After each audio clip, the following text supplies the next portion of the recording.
Welcome back to the Hit in the Turnbuckle podcast. This is the Monday Night Raw recap show. Raw going off the air a few hours ago this week, and some big breaking news before Raw went on the air this evening, and that was Samantha Irvin, the voice of WWE over the last few years, resigned with immediate effect before Monday Night Raw. Big shock to the wrestling world, to be quite frank, with this happening.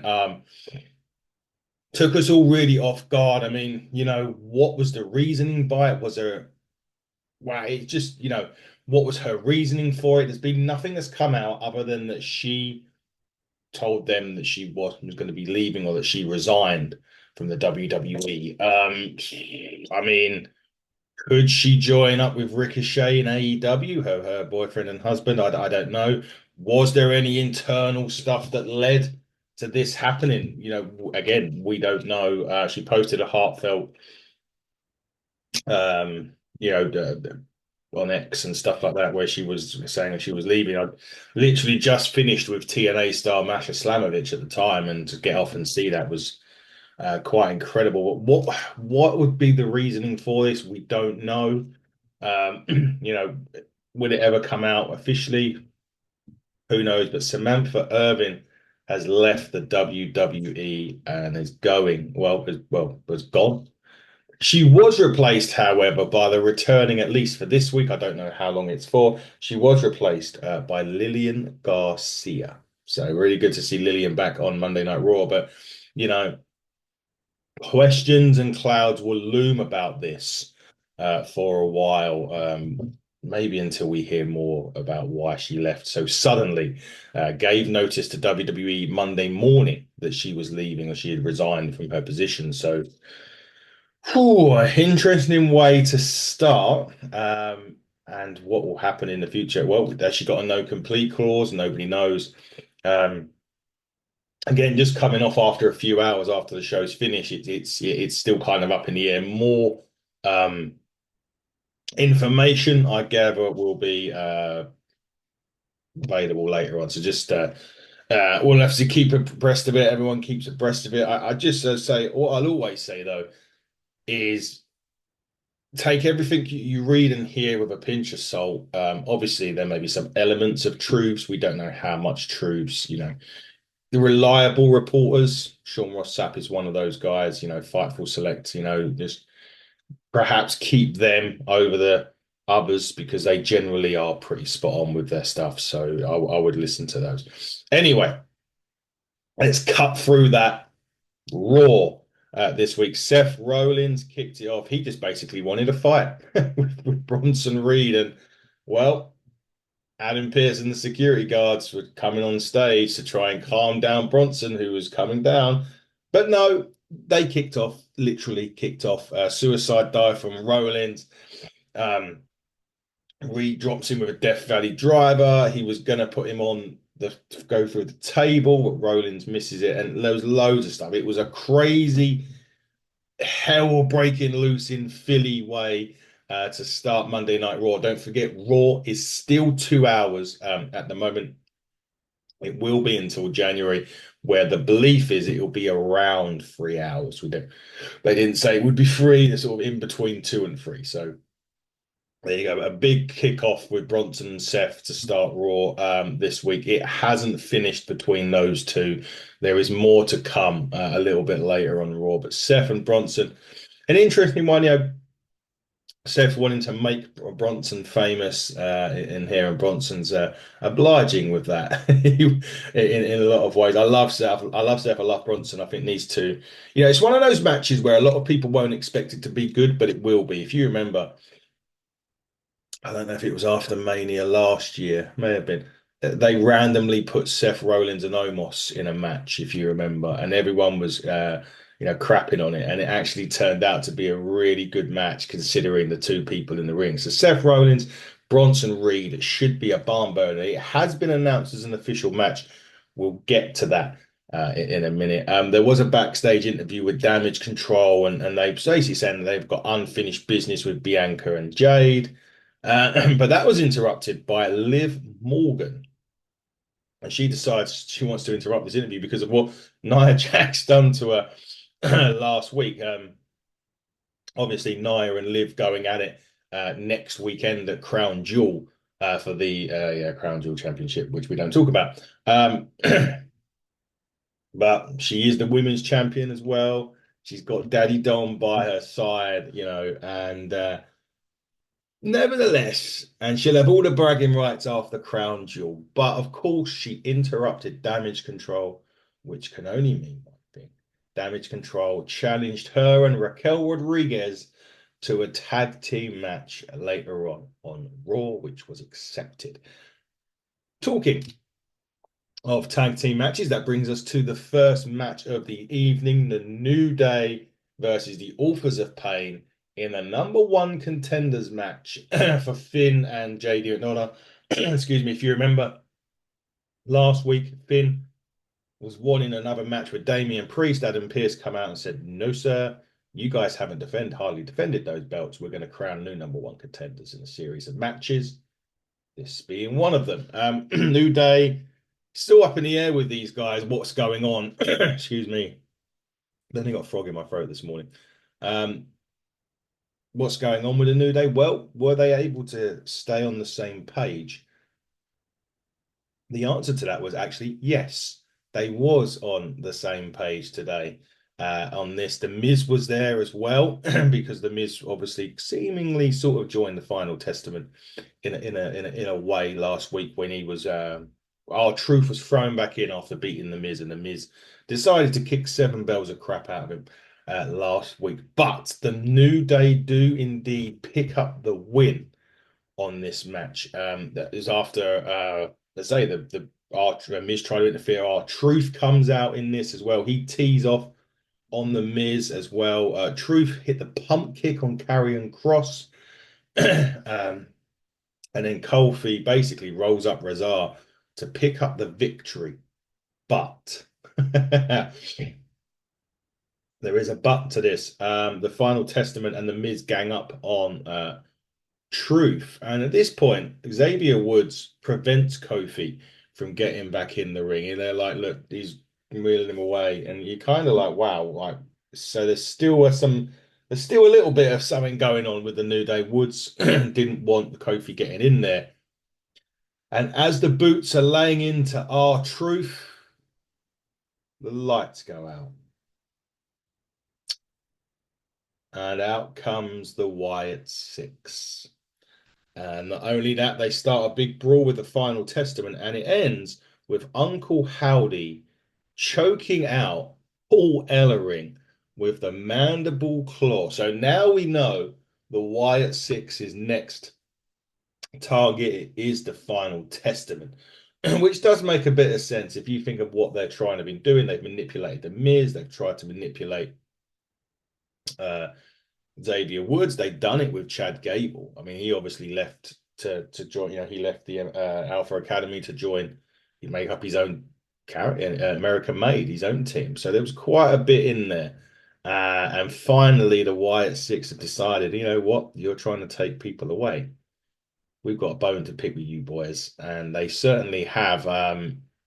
Is it something we want to see? I don't know. I mean, it's quite an interesting one. I mean, Karrion Kross's final testament never really got going on SmackDown. Obviously, on SmackDown, you got so much stuff going on there with the bloodline. They've been sort of bit parts on Raw, so listen, they'll get them some TV time over the course of however long they're going to go with this. So I'm all for it. I'm interested to see what's going on with this. It's Wyatt Six and the final testament now coming together. But the point of this whole story was New Day have qualified for the next round of the tag team tournament. So well done, New Day. Backstage interview with Jey Uso was next, and he basically said, look, he has no love for his brothers. He said he's in the city of brotherly love, but he has no love for his brothers. He said he stand by what he told the Bloodline last week from SmackDown. As far as tonight goes, he promises to end the night with the crowd chanting Yeet and the Intercontinental Championship. Well, the Intercontinental title match will be a bit later on Raw with Braun Breaker. Only time will tell. if Jey Uso picks up the victory. Raquel Rodriguez was next with her promos. Again, there's quite few too many promos for her liking. And basically, look, you know, she's talking about how she's going to end Rhea Ripley in this promo. We won't go on it too long. It's, basically the long and short of it was that Liv Morgan, she was basically recapping the news that with Liv Morgan was the initial one to take out Rhea Ripley with her shoulder, and that now Raquel Rodriguez is going to end Rhea Ripley. We'll see about that, I'm sure. Second match, and this is the thing with these 2 hour Raws, is you do so much talking, and the second match has come on, it's like top of the hour, and it's just like, wow, you really need, they really need to, I don't know, they just need to, I think, work out how to stop some of these promos, put some on X, and just concentrate on, trying to have a bit more action on Monday Night Raw. That's my only criticism right now. 2 hours, at least on free, you'd get a bit of action, but you'd still get a lot more backstage stuff as well. So I don't know, I just think they need to have a little reset of how the run sheet works, maybe. I don't know. I'm not a producer. I'm not an agent. I'm not a writer. I'm not a wrestler. I'm just a guy that watches the program. What do I know, right? Um, Speaking of the aforementioned Liv Morgan, excuse me, she was in the tag match with Liv Morgan and Damage Control. If you remember, we was talking about it a little while ago. They made the match official: Damage Control versus Liv and Raquel. Yeah, this was a good match. These two teams were very well matched up. They was really good. Raquel using her power a lot, Damage Control using their high flying ability. So this was a really, really good match. I enjoyed this. It went quite a bit of time as well. It got some time, which was nice in this as well. In the end, though, there was a DQ win for Damage Control on this. Lash Legend and the Metaphor, whatever they're called, they come out and they basically caused the DQ by hitting Damage Control during this match, and then that got that got them before started. So Metaphor and Damage Control are brawling on the outside, I believe, and then Rhea Ripley goes after Rodriguez on the floor. That was on the floor as well. Rhea Ripley come out. Sorry, she sends a tumble into the floor. She drags Morgan back into the ring with a code breaker.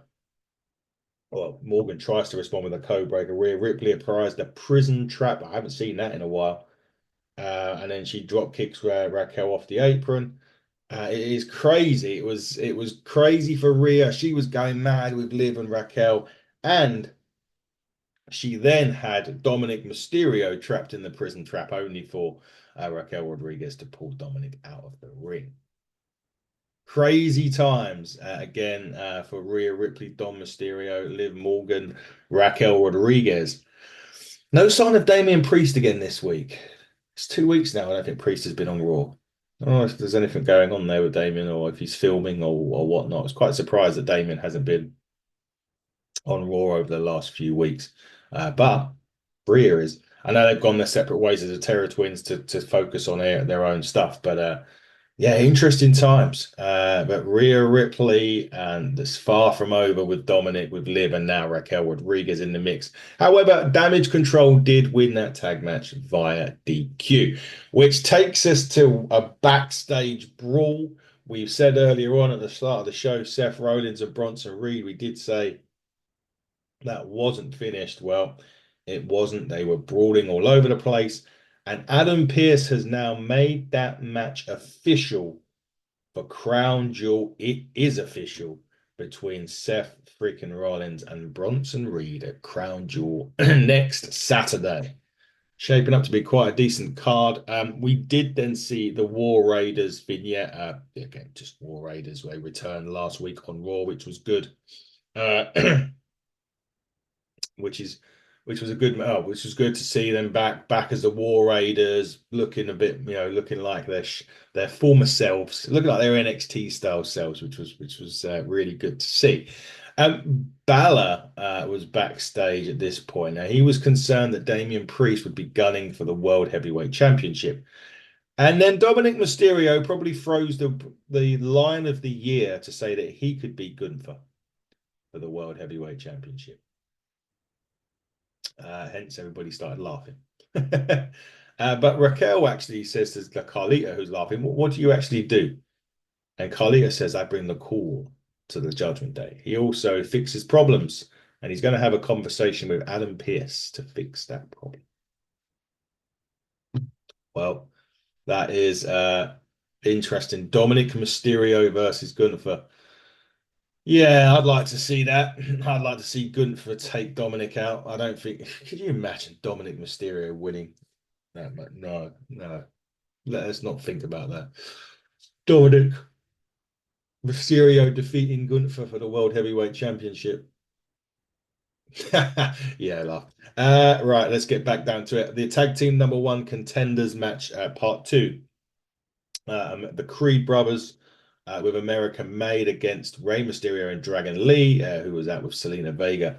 This was a really good match. I enjoyed it. These four can go. Mysterio and Dragon Lee, obviously the luchador element. You got Diamond Mine, who are again pound for pound some of the best two wrestlers, even on Raw, to be quite honest with you, when they get going. They're a great tag team.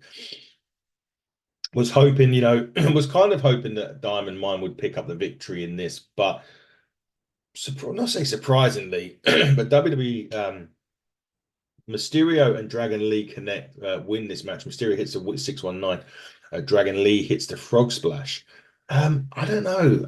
I just part of me was like, well, I get it. They're trying to push Dragon Lee. They fumbled Dragon Lee big time. He had that one match in AEW, and then WWE were all over it. They haven't done anything with him. They done a vignette, I think, last week, and now him and Rey Mysterio are closing in on a tag title shot. I don't know with that. I just think Diamond Mine are such a, they are a tag team, and that's the whole point, tag team tournament, right?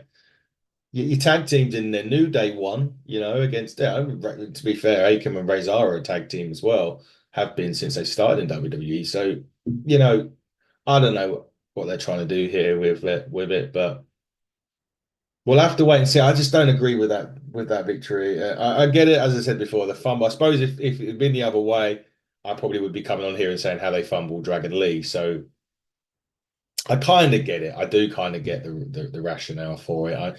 I just don't quite understand. Well, I think that was a difficult match to kind of, I suppose the winners of this match would have harmed the other ones a bit more. So I'm hoping with American Made that they don't just turn into like a job group as such. I really am high up on all of those American Made guys, and I just want them to be a success in the WWE, especially with Chad Gable signing a contract and seemingly staying in WWE for the foreseeable. I would really like to think that they've got some good plans for Diamond Mine on WWE and American Made faction. I would like to see them all holding championships at one point, which is why the need for a secondary women's championship. Yeah, anyway, Dragon Lee, Rey Mysterio pick up the victory. I believe go on to face a New Day, maybe two face groups. Hmm. Interesting next week. I've got a feeling that Dragon Lee and Rey Mysterio will be the ones that will take on Finn Balor and JD McDonough for the tag team championships. We did see Carlito go into talking to Adam Pearce and say that Dominic Mysterio, excuse me, should be the one to face Gunther again. That was his Pearce last, but he said he said that he will consider it if Dominic were to beat a former world heavyweight champion next week. And that was a weekly reminder that Adam Pearce needed that he needs a drink, which is quite funny. The funny line that he does. Gunther had an interview with Kathy Kelly. He doesn't understand why Cody Rhodes always brings personal friends into business matters. And he's a fantastic champion, but he's not on Gunther's level. And he said that he would be on SmackDown this week. That's hilarious. Yeah. And I stand corrected. Damian Pierce was on Raw. He confronts Gunther, joins the conversation.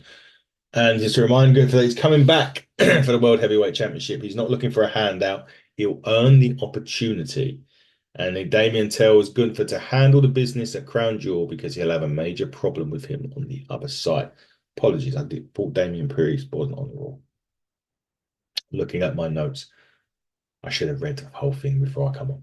Damien Priest was indeed on Raw looking at going after Gunther, which makes me believe it could be Dominic and Damien next week on Raw. The Raw before Crown Jewel would make a lot of sense. But surprisingly, a Raw star is going to be on SmackDown on Friday. I know it's a part of a storyline. I get that. We just the whole draft is just ridiculous. But Damien Priest indicating that he wants Gunther again. Would that mean that Finn Balor costs Damien again, and then that gets them two back into it? Maybe, just maybe that is the case.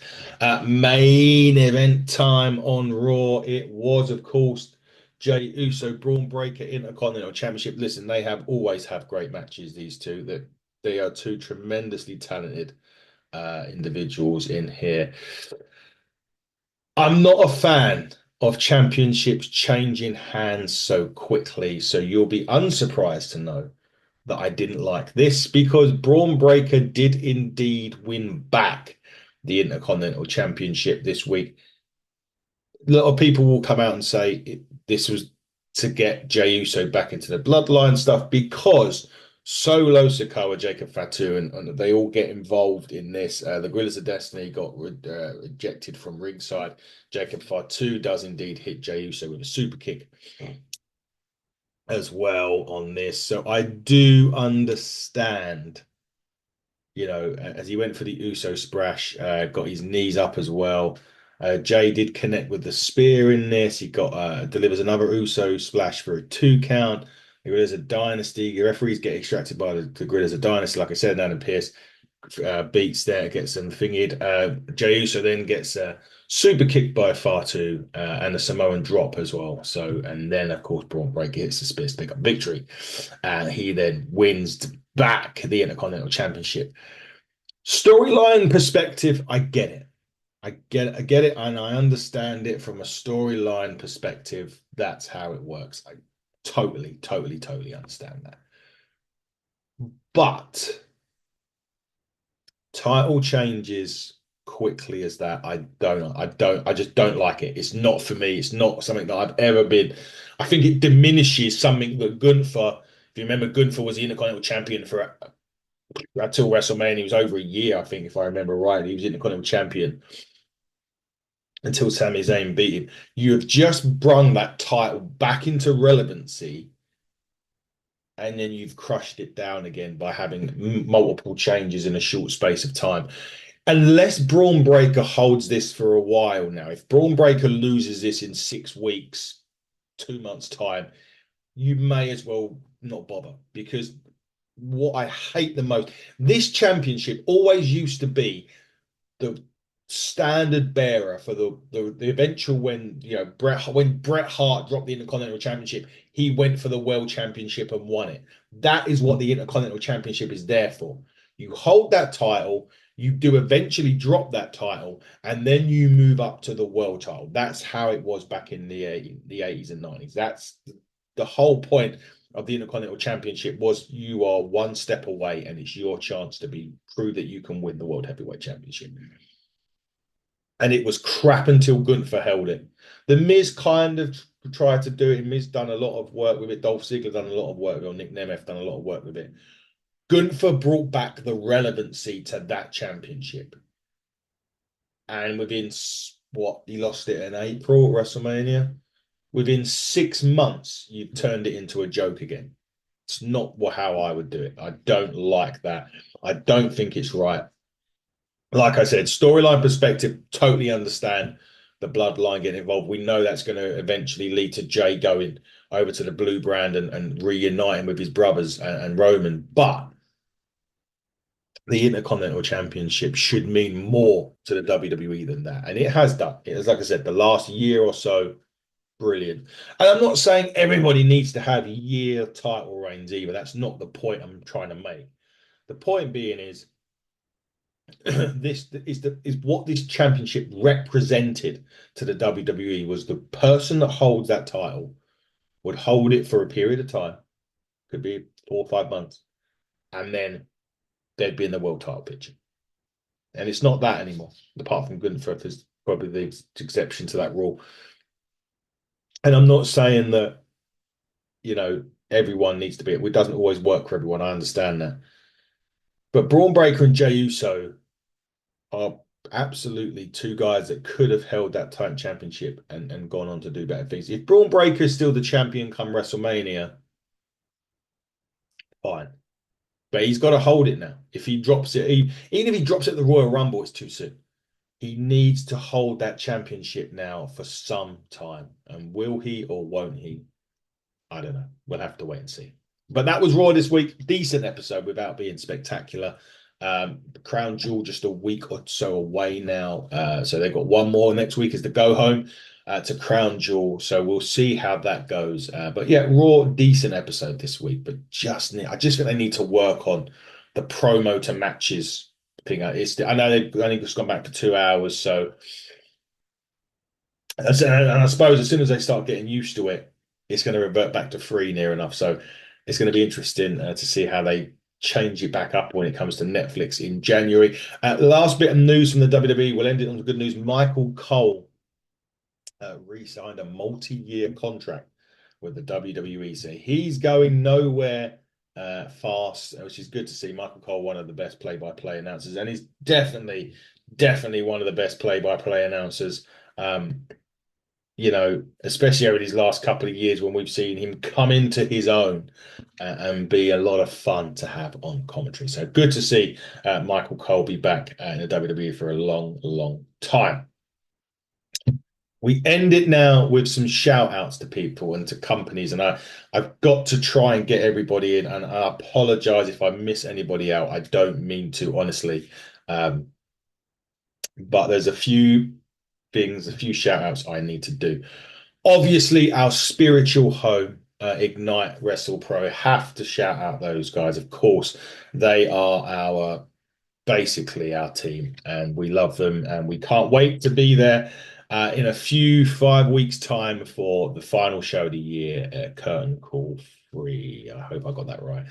Tickets are selling really, really quickly, so please go to 96 Eventbrite, type in Ignite Wrestle Pro, and it will be there. You can be a part of what is going to be a fantastic end to what has been a tremendous year for Ignite Wrestle Pro.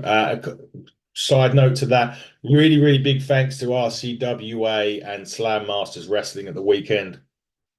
Two extremely fun shows were held. We had a great time at both. We're looking forward to returning to both in the future. It was great to meet Eric Young and Rhino at Slam Masters at the weekend. So big thanks to everybody involved in that. We had a great weekend, albeit a bit tiring weekend as well.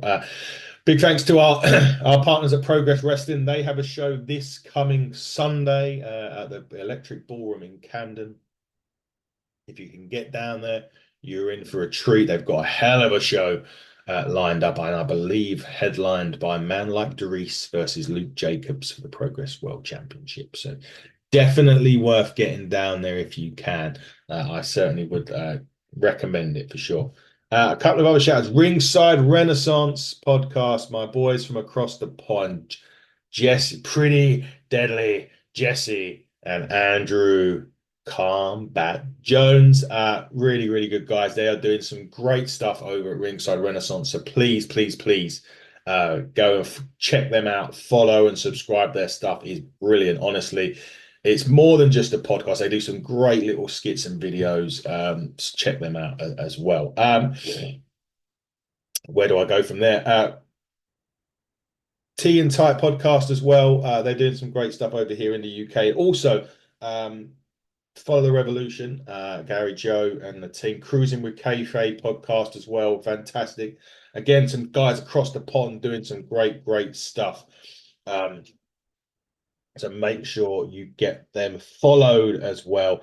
Wrestlers, now it's Chris Aries now, right? It's no longer Adonis Payne. Chris Aries, Aluna, Artemis, L.A. Taylor, Taylor James. Have I forgotten it? Of course, our turnbuckle champion, Mark True. Big shout outs to all those. Team Buckle is strong. We very proud to be sponsoring those guys this year. And of course, Mark is our turnbuckle champion who is doing some crazy stuff. And it's we are proud of him. as much as we hate to say it. But obviously, also get and have a look at some of the other stuff. Dave the Mark does a great stuff with Revolution Pro Wrestling. Get him, have a look at his stuff as well. Wrestling should be fun.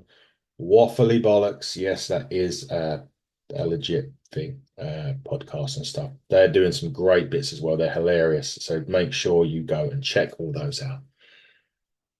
I think I've done it. Big thanks. No, I can't. TNA UK, we are so, so grateful for everything that you've given us this year so far. We cannot thank you enough for the roster that you've sent us through. We've enjoyed our interviews that we've done. We hope you've enjoyed them too. We hope that we're doing exactly what you want us to do. And yeah, big thanks to everybody involved with making that possible for us. Which leads me to coming up on the show, being released a bit later today, my interview with Masha Slamovich ahead of Bound for Glory this coming Saturday on the TNA Plus app. Make sure you download and subscribe so you can watch Bound for Glory. She was talking all things Jordan Grace and everything else. So get on that when that comes out later on today. On top of that, the recording this week, Eric Bischoff comes back. Now we're going to change it. I know you guys wanted a deep dive into WCW, and we were going to do that. Well, we're going to change it, and we're going to do a kind of year in review with Eric Bischoff this year. I know it's not the end of the year yet, but you know Eric's schedule is crazy, so you know hopefully we get to sit down with him a bit later on and get this recording done of a year in review, talking about some of the highs and lows of what's happened this year in wrestling and get Eric's opinion on that. So we're going to be doing that instead. Also coming up this week, we have got really interesting really interesting interview with someone from AEW. We can't go into the details yet. We want to get that recorded. We're hoping the recording is going to happen on Thursday. The reason why right now I can't sort of give you that information is simply just because we would rather the recording happen. We know things can change, but a personality from AEW should hopefully be joining us this week. So hopefully we can give you some more information on that as and when we can. If once it's recorded on Thursday, we could probably announce it on Friday or even announce it after the podcast on Thursday. So let's hope and pray that happens. Actually, congratulations also to Big Mama, who won the NWA Women's TV Championship this past weekend at NWA Chicago. And how does she celebrate it?